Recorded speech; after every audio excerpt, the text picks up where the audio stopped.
గ్రామ పంచాయతీ కార్మికులకు 4 నెలల పెండింగ్ జీతాలను వెంటనే చెల్లించాలని, మల్టీపర్పస్ పనిని రద్దు చేయాలని,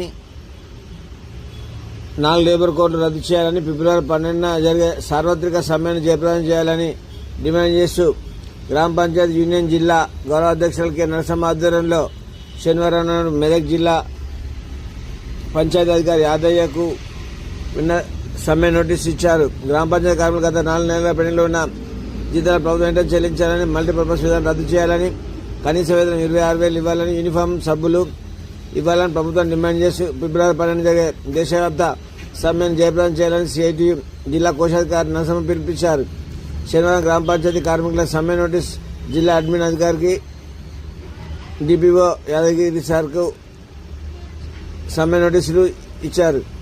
ఈ సందర్భంగా గ్రామ పంచాయతీ కార్మికులకు ఉదయం నుంచి సాయంత్రం వరకు పనిచేస్తున్న గత 4 నెలలుగా వేతనాలు ఇవ్వనందుకు ఆమె మండిపడ్డారు.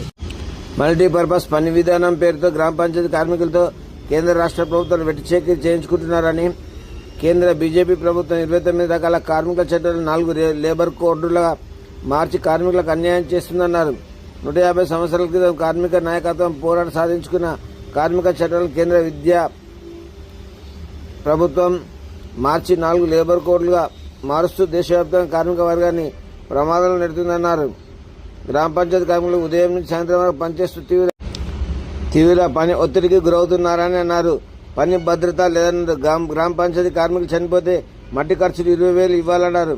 సంవత్సరానికి 2 జతల యూనిఫామ్, గుర్తింపు కార్డులు, ప్రతి నెల సబ్బులు, నూనెలు, బెల్లం ఇవ్వాలన్నారు.